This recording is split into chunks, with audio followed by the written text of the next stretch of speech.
Welcome to Eklavya study point and I am Sachin. और आज की इस वीडियो में हम सभी क्लास 12th की हिस्ट्री से जो आपका 9th चैप्टर है किंग्स एंड क्रॉनिकल्स, जिसको अब अगर आप देखोगे तो the Mughal court reconstructing history through chronicles इस नाम से जाना जाता है। ठीक है, आपके सिलेबस के अकॉर्डिंग, बट एनसीईआरटी में इसको किंग्स एंड क्रॉनिकल्स नाम से दिया गया है। सो इसके एमसीक्यूज आपको मैं करवाऊंगा और इसी के साथ आपको इसकी एक्सप्लेनेशन भी साथ साथ देखने को मिलेगी। ठीक है, ताकि आपको कोई भी दिक्कत ना हो। आपको बता दूं कि हमारा एक ग्रेजुएशन के लिए एक डेडिकेटेड चैनल है एकलव्य स्नातक, इसको आप ज़रूर सब्सक्राइब कर लें, क्योंकि जितने भी आपकी आगे की वीडियोस होंगी सीयूईटी से रिलेटेड या आपकी ग्रेजुएशन से रिलेटेड, वो आपको इसी चैनल पे मिलने वाली हैं। और अगर आपकी कोई भी क्वेरी हो तो आप मुझसे इंस्टाग्राम पे आके बात कर सकते हैं। मेरा यूज़र नेम आप सभी के सामने लिखा हुआ है। और सीयूईटी का जो हमारा टेलीग्राम ग्रुप है, उसको अगर आप ज्वाइन करना चाहते हैं तो CUET ESP ये सर्च मार के आप ज्वाइन कर सकते हैं। और वेबसाइट पे आपको एनसीईआरटी पर आधारित नोट्स मिल जाएंगे, वो भी बिल्कुल फ्री ऑफ कॉस्ट है। हमारी वेबसाइट है www.eklavyastudypoint.com। सो एमसीक्यूज को स्टार्ट करने से पहले कुछ इंपॉर्टेंट पॉइंट्स बता दूंगा, ठीक है, जहां से क्वेश्चंस बन सकते हैं और ये जानना भी जरूरी है। सो मुगल एरा जो होता है, जो मुगल टाइम पीरियड है, उसके अंदर कुछ ऐसे टेक्स्ट थे या समझ लो ऐसी कुछ राइटिंग्स थी, कुछ ऐसी चीजें लिखी गई जो कि जहां से एमसीक्यू बनते हैं। जैसे कि अगर आप यहाँ पे देखोगे बाबर नामा, तो पूछ लिया जाता है कि इसको किसने लिखा था, तो ये बाबर की ही ऑटोबायोग्राफी थी, इसने खुद लिखा था इसको टर्किश लैंग्वेज में या चगताई लैंग्वेज में। फिर हुमायूं नामा, ये गुलबदन बेगम ने लिखा। अकबर नामा अबुल फजल ने लिखा। और उसके बाद बादशाह नामा जो था वो अब्दुल हामिद लाहौरी ने लिखा। ये कुछ मेन राइटिंग्स हैं जहां से पक्का आपका कोई ना कोई क्वेश्चन आ सकता है। और मुगल कोर्ट हिस्ट्रीज जितनी भी ज्यादातर लिखी जाती थी वो पर्शियन लैंग्वेज में यानी कि फारसी में लिखी जाती थी। महाभारत, जिसको हम जानते हैं हमारा एक, आप अगर कहोगे महाकाव्य है, ठीक है, हिंदुओं का, उसको जो है पर्शियन में ट्रांसलेट किया गया मुगल पीरियड के अंदर ही, और उसका नाम रज्मनामा पड़ा। ठीक है, महाभारत को ही रज्मनामा कहा जाता है पर्शियन में। सो यहाँ से भी आ सकता है क्वेश्चन। अब अगर आप देखोगे कि बहुत से हमारे फॉन्ट्स होते हैं जब हम लिखते हैं, ठीक है, अलग अलग तरीके के फॉन्ट होते हैं, कोई एरियल फॉन्ट में लिखता है, कोई कैलिबरी में लिखता है। ऐसे ही जो अकबर थे, वो जो अपने टाइम पे जो भी चीजें लिखवाते थे उसके लिए एक उनको स्टाइल पसंद था जिसको नस्तलिक कहा जाता था, नस्तलिक स्टाइल। अब ये कैसा होता है, ये आपकी एनसीईआरटी बुक में दिया हुआ है, इसका फोटो आप देख सकते हो चैप्टर को खोल के। और उसके बाद एक हिस्टोरियन है यहाँ पे अबुल फजल, जिन्होंने अकबरनामा लिखा था। उनको पेंटिंग बहुत पसंद थी और वो पेंटिंग को एक मैजिकल आर्ट कहते थे, जादुई कला। फिर उसके बाद एक और इम्पोर्टेंट पॉइंट है the Asiatic Society of Bengal. ठीक है, ये 1784 में इसको एस्टेब्लिश किया गया था। ठीक है, ये पूछ लिया जाता है कि इसको कब एस्टेब्लिश किया गया था और किसने इसको ढूंढा। सो कोलकाता जो है, कोलकाता में इसको अगर आप देखोगे कि बंगाल लिखा हुआ है, तो ये कोलकाता में इसको जो है एस्टेब्लिश किया गया था, विलियम जोन्स ने किया था। ठीक है, और इसका काम यही था एशियाटिक सोसाइटी ऑफ बंगाल का, कि जितनी भी मैन्युस्क्रिप्ट्स हैं, जितने भी आपको इंस्क्रिप्शंस मिलते हैं, जो भी चीज़ें मिलती हैं, उसको पढ़ना, उसको पब्लिश करना, उसको ट्रांसलेट करना। ठीक है, ये सब काम था। फिर उसके बाद अकबर जब अपनी गद्दी पे बैठे, उन्होंने जो है कुछ टैक्स थे जिनको उन्होंने एबॉलिश किया यानी कि खत्म किया। एक तो पिलग्रिमेज टैक्स होता था, तीर्थ यात्रा का जो टैक्स लगता था हिंदुओं पर, 1563 में इसको खत्म किया। और जजिया टैक्स लगता था, ये भी हिंदुओं पे लगाया जाता था, ये इन्होंने खत्म किया 1564 में। ठीक है, क्योंकि ये कहीं ना कहीं पक्षपात होता था, एक तरीके से सिर्फ हिंदुओं से ही लिया जाता था या नॉन मुस्लिम से लिया जाता था, जो कि अकबर ने इसको खत्म किया। फिर उसके बाद है एक वर्ड है, पर्शियन वर्ड है हरम। ठीक है, इसको होली प्लेस कहा जाता है, याद रखना। अब उसके बाद है गुलबदन बेगम कौन थी। Gulbadan Begum was the daughter of Babur, Babur की बेटी थी। ठीक है, सिस्टर ऑफ हुमायूं, यानी कि हुमायूं की सिस्टर थी। ठीक है, तो आपको समझ में आ रहा है, बाबर उसके बाद हुमायूं। ठीक है, हुमायूं की सिस्टर थी यहाँ पे गुलबदन बेगम।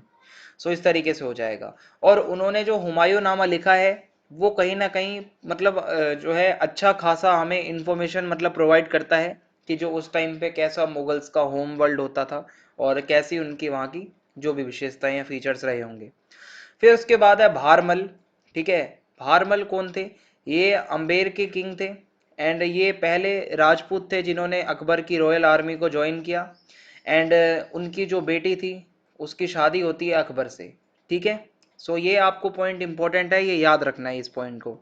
और इसके बाद क्या होता है, कि Akbar made Persian the main language of the royal court, जो पर्शियन लैंग्वेज है उसको मेन लैंग्वेज बना दी गई। फिर अकबर के बारे में कुछ दिया हुआ है यहाँ पे, जलालुद्दीन अकबर इनका पूरा नाम था, और ये जो है इनको ग्रेटेस्ट मुगल एम्परर माना जाता है, यानी कि ये सबसे बेस्ट थे ऐसा माना जाता है हर तरीके से। He expanded the Mughal empire as well as made it secure and prosperous, इन्होंने मुगल एम्पायर को दूर दूर तक फैला दिया, काफी ज्यादा उसको मतलब प्रॉस्पेरिटी से भर दिया, यानी कि कोई कमी नहीं थी मुगल एम्पायर में इनके टाइम पे। Jahanara was the daughter of Mughal emperor Shahjahan. अब इनके बारे में क्यों यहाँ पे दिया हुआ है इसको याद रखना। जहां आरा ये कौन थी, शाहजहां की बेटी थी। शाहजहां को आप सभी जानते ही होंगे, ताजमहल वाले। फिर उसके बाद है शी डिजाइंड चांदनी चौक, जो चांदनी चौक है उसका डिजाइन किसने तैयार किया था, ये जहां आरा ने तैयार किया था, जो शाहजहां की बेटी थी। और जो शाहजहानाबाद था, ठीक है, जो कि अगर आप देखोगे कि एक टाइम पे उसको कैपिटल भी बनाई गई थी, सो उसको भी इन्होंने ही कहीं ना कहीं डिजाइन किया। और ये शाहजहानाबाद किसकी कैपिटल थी, शाहजहां की, नाम से ही पता चल रहा है आपको। फिर उसके बाद है शाही किताब खाना। किताब खाना यानी कि जहाँ पे किताबों को लिखा जाता था, जहाँ पे मैन्युस्क्रिप्ट्स बनाई जाती थी। सो शाही किताब खाना जो था, यहीं पे पूरा क्रिएशन का काम होता था मैन्युस्क्रिप्ट को बनाने का। ठीक है, अब हम एमसीक्यूज पे चलते हैं। और उसके बाद है consider the following statements with respect to Babur. ठीक है, बाबर के बारे में कुछ दो स्टेटमेंट्स लिखी हुई हैं। He was descendant of the Turkish ruler Timur on the paternal side. Yes, इनके जो पिता थे, ठीक है, वो कहीं ना कहीं जो है मतलब आप ये देख सकते हो कि इनके जो पूरी जो मतलब वंशावली चल रही है वो तर्किश थी, ठीक है, यानी कि जो तैमूर वंश के थे। और उसके बाद सेकंड स्टेटमेंट दे रखा है कि he was related to Genghis Khan from his maternal side. Yes, ये भी सही है, उनकी जो माता थी वो कहीं ना कहीं मंगोल से रिलेटेड थी। सो इसके अंदर आप यहाँ पे ऑप्शन सी देख सकते हो, बोथ ए एंड टू, तो ये दोनों सही हो जाएगा। फिर है which of the following pair is not correctly matched. So Akbarnama जो है वो अबुल फजल ने लिखा। हुमायूं नामा, क्या हुमायूं ने लिखा था, नहीं, हुमायूं नामा गुलबदन बेगम ने लिखा था। सो गुलबदन बेगम ने यहाँ पे हुमायूं नामा लिखा था, और ये प्रिंसेस थी, आप सभी जानते हुए बेगम थी। एंड इन्होंने क्या है कि अच्छा खासा उसमें पूरी डिटेल को अच्छे से इन्होंने लिखा, ठीक है, जो मतलब हुमायूं नामा था। और उस टाइम पे आप देखोगे कि 16 साल के आसपास कुछ उनकी एज थी जब उन्होंने ये पूरी चीजें को मतलब लिखा था। What was the original name of the king Babur. So Babur का असली नाम था जहीरुद्दीन बाबर, ऑप्शन ए हो जाएगा। Who is known as greatest of all Mughals. ठीक है, सो मैंने अभी आपको पीछे बताया ही था, अकबर को ग्रेट माना जाता है, अकबर द ग्रेट। फिर है translations of Sanskrit texts such as Mahabharata and Ramayana into Persian were done by Mughal emperors. और आपको पता ही है पर्शियन में उसका ट्रांसलेशन हुआ था महाभारत का, मैंने अभी आपको बताया था, और उसको रज्मनामा के नाम से जाना गया। सो ऑप्शन ए हो जाएगा यहाँ पे सही। फिर है who was the successor of the Babur. ठीक है, बाबर के सक्सेसर कौन थे, उनके बाद कौन आए। Expanded the frontiers but lost to Sher Shah. उन्होंने फ्रंटियर्स को तो बढ़ाया, जगह को तो बढ़ाया, लेकिन शेर शाह से वो हारे। अब आप बताइए कि इसमें से वो कौन था, औरंगजेब, अकबर, सिकंदर शाह या हुमायूं। इसका आंसर आप कमेंट बॉक्स में बताएंगे। फिर उसके बाद है द फर्स्ट, यहाँ पे कुछ स्टेटमेंट्स दे रखे हैं अकबरनामा के बारे में, ठीक है। So the first volume contains the history of mankind from Adam to one celestial cycle of Akbar's life. सही बात है, ये तो दिया हुआ है। The second volume close in 46th regional year of Akbar, ये भी सही दिया हुआ है, ये सब है इसमें। तीसरी स्टेटमेंट है द थर्ड बुक इज आइन अकबरी, ये भी सही है, ठीक है। सो यहाँ पे ऑप्शन डी सही हो जाएगा, 1 2 3, ये सारी स्टेटमेंट सही हैं। फिर उसके बाद है मैन्यूस्क्रिप्ट्स का जो प्रोडक्शन होता था उसमें कौन कौन इन्वॉल्व होता था। पेपर मेकर होते थे, ग्लाइंडर भी होते थे, पेंटर भी होते थे, बुक बाइंडर भी होते थे। सो ये सारे ही लोग इसमें शामिल थे, ठीक है। और इसी के साथ यहाँ पे ऑप्शन डी सही हो जाएगा, 1 2 3 4, ये सारे ही जो यहाँ पे ऑप्शन दिए हुए हैं ये सही हैं। फिर है Mir Syed Ali and Abdul Samad were the famous painters. ये कुछ फेमस पेंटर्स के नाम लिखे हुए हैं दो, और कौन इनको लेके आए थे ईरान से। सो इनको हुमायूं लेके आए थे इन पेंटर्स को। इसके पीछे की जो फैक्ट है वो मैं आपको बता दूं। The Iranian painters were brought by Humayun were Mir Syed Ali and Abdul Samad. And ये दोनों ही अच्छे खासे मतलब पेंटर थे, काफी पॉपुलर थे। और इन्होंने ही कहीं ना कहीं मतलब जो है ये फाउंडर्स हैं, जो कि हम जिसको Mughal school of miniature painting कहते हैं, उसके ये फाउंडर यही दो लोग थे, ठीक है, जो मैंने आपको नाम बताया है। फिर है उसके बाद यहाँ पे इसका आंसर आप मुझे कमेंट बॉक्स में बताएंगे, इस क्वेश्चन को आप अच्छे से पढ़ लें, ठीक है, और इसका आंसर आप कमेंट बॉक्स में मुझे बताएंगे। आगे बढ़ते हैं हम। When did the Emperor Akbar took decision to transfer his capital to Lahore to bring the northwest under greater control? So Akbar ने ये 1585 में डिसीजन लिया कि वो अपनी कैपिटल को लाहौर शिफ्ट करेंगे, ताकि नॉर्थ वेस्ट का जो एरिया है वो उनके कंट्रोल में अच्छे से आ जाए। फिर उसके बाद है द एनोर्मस आर्क्ड गेटवे, जो काफी बड़ा गेट है, बुलंद दरवाजा जिसको कहते हैं, वो किसके उसमें मतलब विक्ट्री की खुशी में बनवाया गया था, किसके ऊपर जीते थे मुगल्स जो इन्होंने ये बुलंद दरवाजा बनवाया?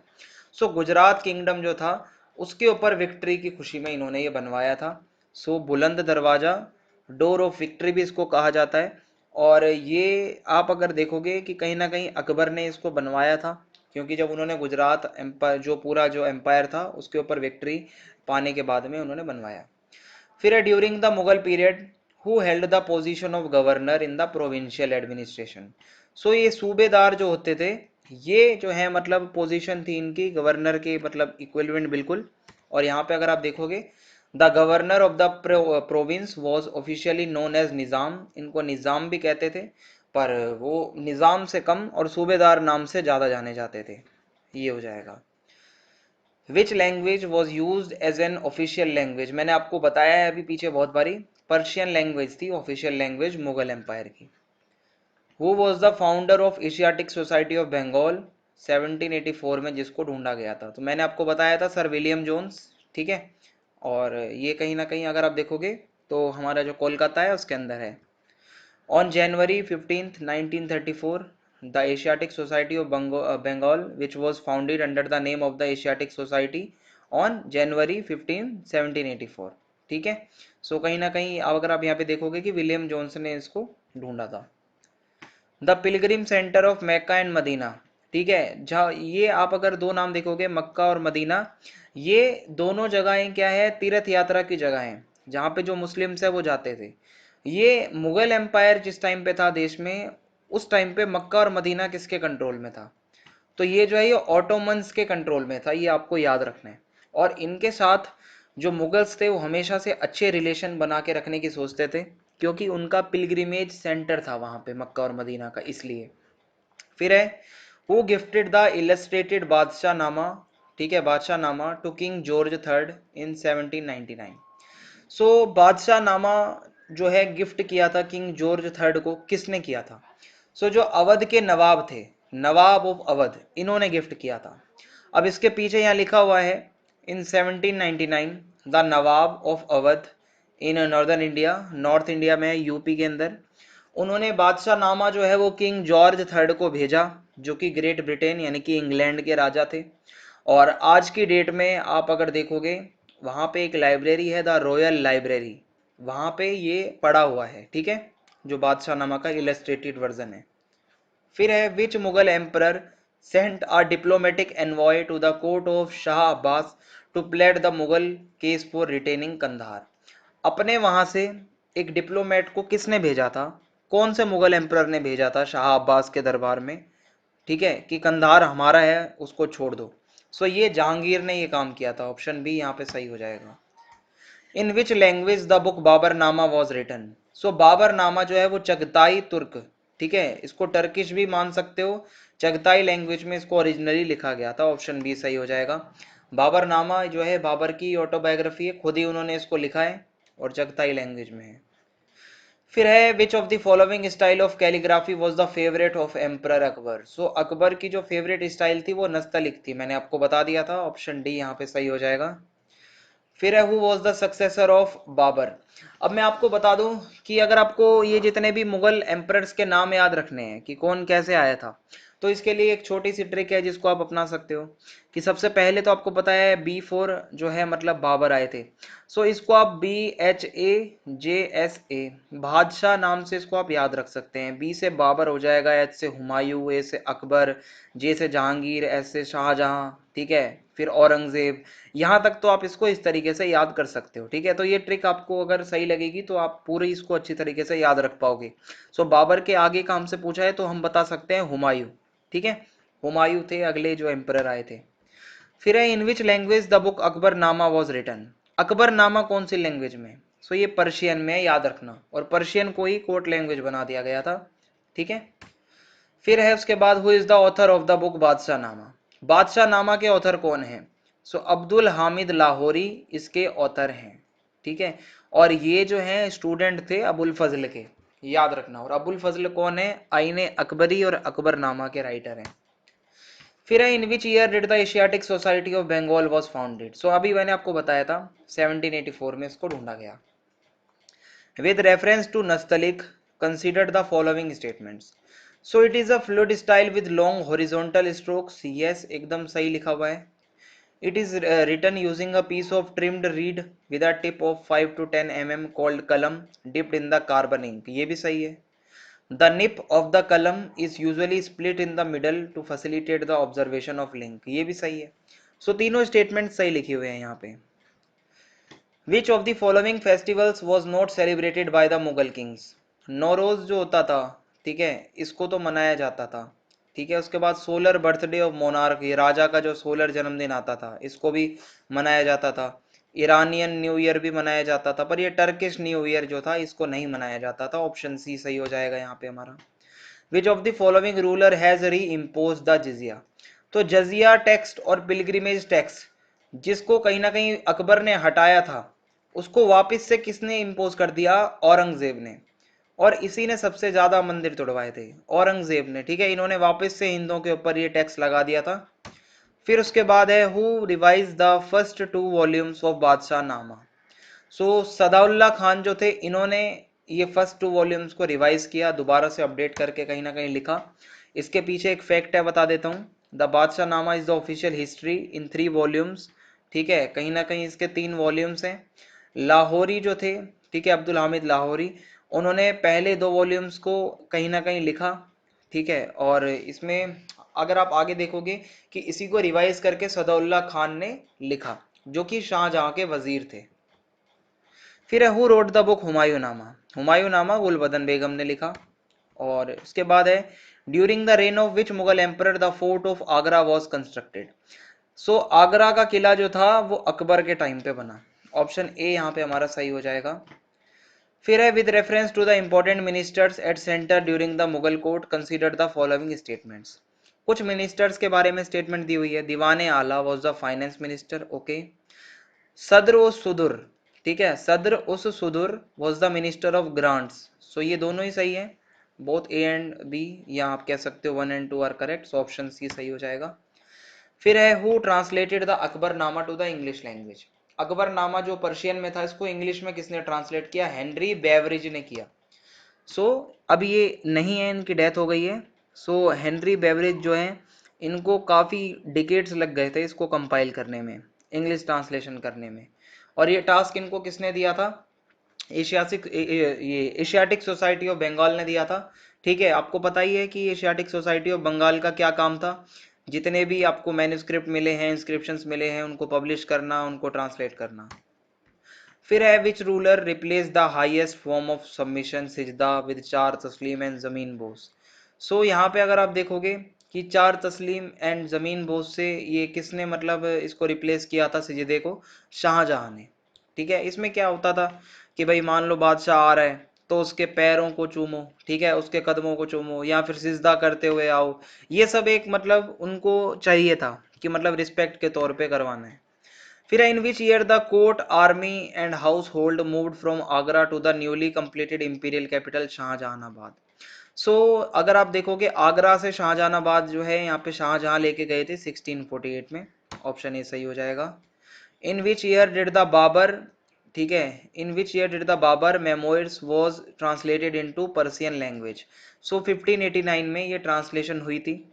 उसके बाद आगे है where the dargah of Sheikh Moinuddin Chishti is located. Ajmer में है ये। ऑप्शन बी सही हो जाएगा यहाँ पे। और who commissioned construction of white marble tomb for Shaikh Salim Chishti next to the majestic Friday mosque at Sikri. So Akbar ने, कहीं ना कहीं इसके लिए कहा था। सो ऑप्शन सी सही है यहाँ पे। Which title was accorded by emperor Aurangzeb to the noble Jai Singh and Jaswant Singh. So Mirza Raja का टाइटल लिया था। ऑप्शन डी सही है यहाँ पे। The title Mirza Raja was accorded by Aurangzeb to his two highest ranking nobles Jai Singh and Jaswant Singh.